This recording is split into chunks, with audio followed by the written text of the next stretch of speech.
What might men dislike the most if they were to become women? Obvious answer, menstruation. PCOS, childbirth. A shit ton of men who want kids now would never want kids if they were the ones expected to make and birth them. Years ago, there were a couple radio DJs who did a bit where they tried one of those contraction simulators, and the one legit decided he no longer wanted kids because he didn't want to put his partner through that. The pain is honestly one of the least concerning and impactful things about pregnancy and childbirth, ETA and postpartum. There's so much more to the entire experience and what it does to your body and mind. You're just expected to take care of your incredibly weary body and a tiny, helpless creature, often with little to no help, on weeks, months of very little sleep. Postpartum depression tore me apart until I thought there was nothing left. I'm glad you're here to talk about it. I'm really proud of you.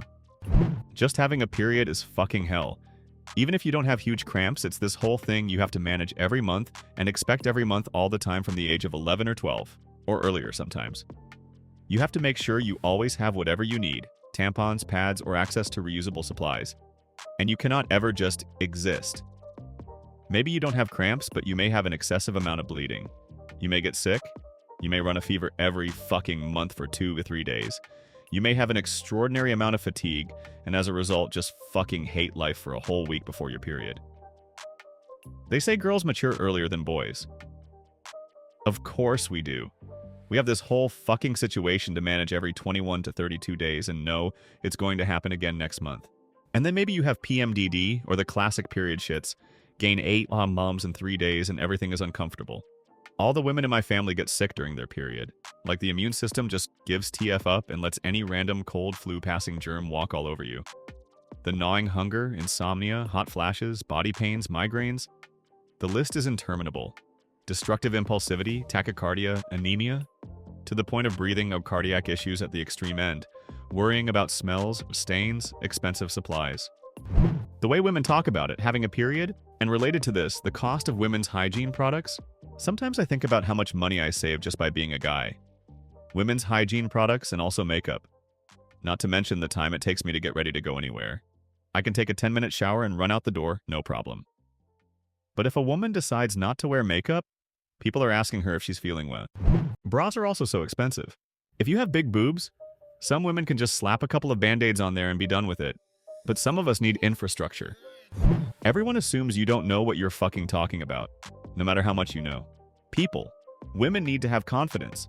Woman does something confidently. People. Are you sure, hun? Let's just double check your work real quick. Time passes. People. Why can't women just have more confidence? I noticed something growing up with sisters. My sisters are confident and random people, both men and women. Sometimes feel the need to take them down a few notches, but people don't do that to me. There's a lot of hate out there for confident women. You see it in more subtle ways too. A man who is confident and good at telling people what to do will be described as decisive and a natural leader. A woman who is exactly the same will be described as pushy and bossy. I once went to a gay bar in a dress. While waiting at the bar for a drink, someone passed behind me and placed both hands on my hips as they did. This has never once happened to me while dressed as a dude. If you're a guy and you do this to women femmes, cut that shot out immediately. Edit. I've never had a comment blow up like this. I guess I should respond to the more prominent replies. Hey man, did you already subscribe on me? You don't? Subscribe and press like faster. First of all, shit. Secondly, thank you everyone for sharing your experiences. While the original question was about men experiencing life as women, it seems universal that anybody of any gender identity can be both perpetrator or victim of unwanted physical contact and sexual assault. We should all use this information to be more mindful of how we treat and touch others. Third, if you shared an experience that was essentially, I'm a guy and this happened to me and I kinda liked it so it wasn't a big deal, I'll say that your feelings are valid but also not helpful to the overall discussion of how to treat each other more respectfully. And an isolated incident is much different from the systematic sexualization most women face for most of their lives. Fourthly, I absolutely in no way want to compare wearing a dress in a gay bar to the experiences women face on a daily basis. The sole intent of my original comment is to point out that this has never happened to me while presenting masculine and only happens to me when I present feminine.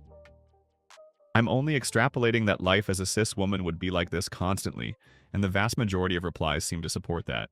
Fifth, in a loud bar or concert or similar setting, I'm gonna say a light tap on the shoulder and an excuse me is acceptable. Don't cup or grab or even use the whole hand. This is only my personal opinion. Overall, regardless of your gender identity, none of us should be presuming it's alright to touch anyone else without their consent. And if you do and you upset someone, take responsibility, apologize sincerely, and learn from the experience. None of us are angels or saints, but how you respond to growth opportunities like this is how your character is defined. For many, it would be being treated like they treat women. There isn't even always guaranteed refuge in other women as well. The criticisms and evolutions sometimes feel so constant and relentless from all sides. Whether hot or ugly, smart or dumb, if you're a woman, someone is there to tell you why you are doing it all wrong. It's that Barbie movie monologue, beyond frustrating. Woman. Doesn't try to fit beauty fashion standards. Men and women. EW gross, why doesn't she try? Woman. Tries to look nice. Men and women. Ugh, all women care about is looks. Going to the doctor, specifically in pain at the ER, or getting a procedure such as a DNC or IUD placed without pain medication, or a cervical biopsy or laser surgery. This will only feel like a little pinch. There are no nerve endings on the cervix. You're going to feel pressure, as my doctor aggressively swiped the mucus on my cervix to try to jumpstart labor. My fucking lower half left the exam table. I was like, damn Kathy, that was not pressure. I got an IUD without any medication. It was the most painful experience of my life. Never before has pain made me shout out in agony involuntarily. I was begging for it to stop, and when it was finished, I could hardly walk. I sat in the doctor's office, throwing up, barely able to sit up for an hour. The agony continued for hours after. I threw up so much bile that eventually I was just throwing up and nothing was coming out. I'd take doing that again over the pill, though. I couldn't deal with the side effects. I had a miscarriage and had to get a DNC last week. I almost bled out, so they put a device in my uterus to stop the bleeding. I was sobbing in pain, begging for painkillers for 4 hours before the nurse finally alerted a doctor to do an ultrasound. They then realized they fucking put the device in wrong, and I was essentially trying to give birth to that medical device for 4 hours with no pain meds or even a bat of an eye from the nurse. Having people just walk up to me and demand my attention, and then act like I'm an asshole, or get mad if I don't really want to engage. When my wife is alone, she just gets approached randomly, and I've seen it happen from afar. People act like she exists just to interact with them. She's been cornered in rooms by men and felt like she can't leave, and plenty of women have had that same experience. I haven't felt trapped or cornered or have had someone make me physically uncomfortable since I was a young child, and would not ever want to feel that way again. I had a guy approach me as I was late waking to my car. He wouldn't let me go until I gave him 2 hugs and agreed to go on a date. I'm married and showed him my ring, but that was of no concern to him. Then he opened my car door for me to get in. I thought I was about to be abducted. I was noticeably scared, and he was offended by that. Leaving a bar and a guy, obviously drunk, tries to talk to me and a friend. I look at him in humor, out of habit, whereas my friend doesn't even give him a second of her attention. He gets pissed, asks me why she's such a bitch, then proceeds to get in the back seat of our car and gets offended when we scream at him to get out. Total stranger. If my ex-husband was to be believed, periods. He said they were disgusting and complained endlessly about all the shitty stuff to do with hygiene products.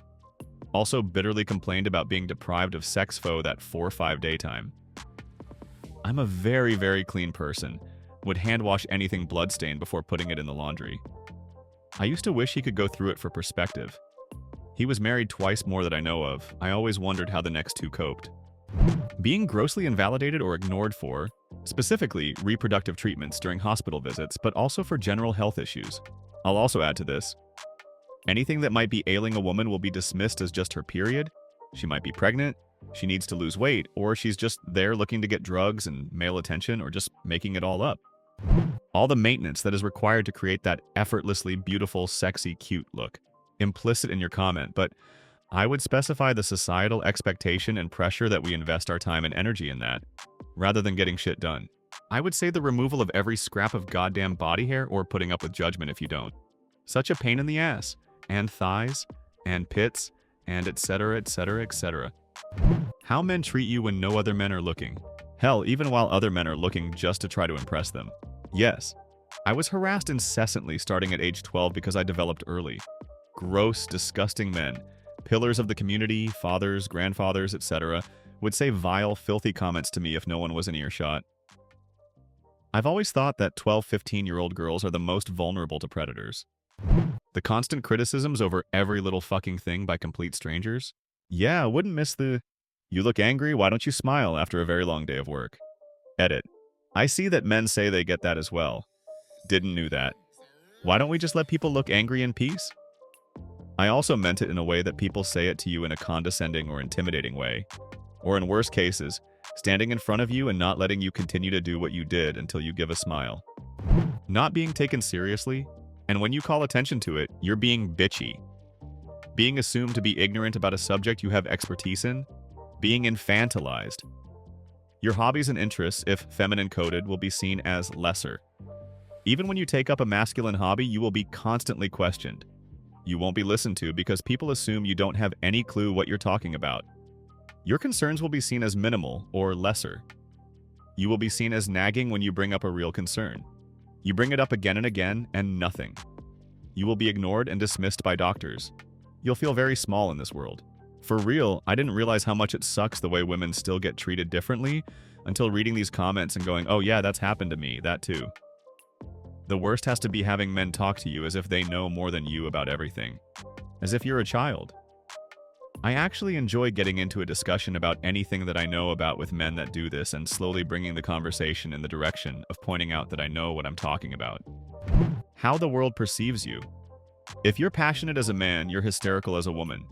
You show any temper, must be that time of the month. Even if you are a leader in your field, your opinion isn't as good as your male counterpart because you have ovaries and not testicles.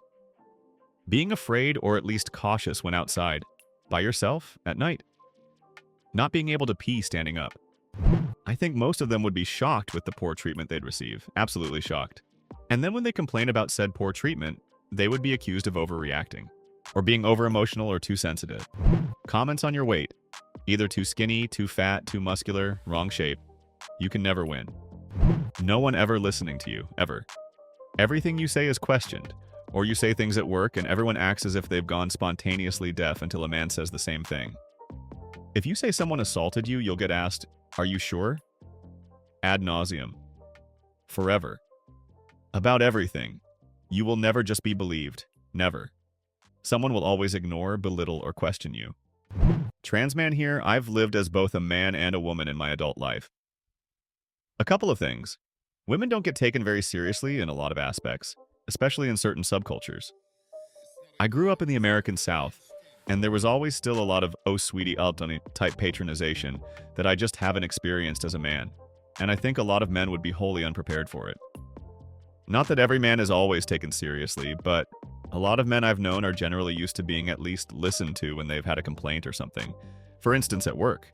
Secondly, women also are expected to be pleasing and accommodating and not raise a fuss or be rude. A great example I have was when I was working, living as a woman, as a vet tech in a very rural place.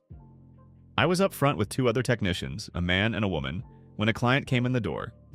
He was an old man who we all recognized, and he would talk a lot, just about the good old days and folks he used to know and all that, every time he was in and we were busy. He came up and started chatting with all of us, and about 30 seconds later, my male coworker just kinda waved and walked away. The woman and I, bound by our upbringings, felt compelled to stand there going, "Oh wow, that's so interesting." For the next hour, while trying to gently steer the conversation towards us leaving and getting back to work.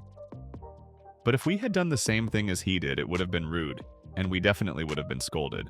Lastly, but really in the same vein as the previous bullet point, there's a lot of difficulty if you want to be direct about something as a woman.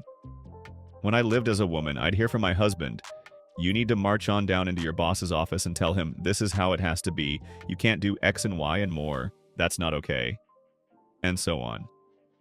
He didn't seem to understand that the reaction to pretty much any woman doing that is immediately going to be, "Ugh, what a bitch," and nobody will ever listen to the rest. Even if you're making a good point, it doesn't matter. Those are just some things that come to mind. For what it's worth, living as a man does come with some unique challenges too. Being invalidated and disbelieved about your everyday lived experiences.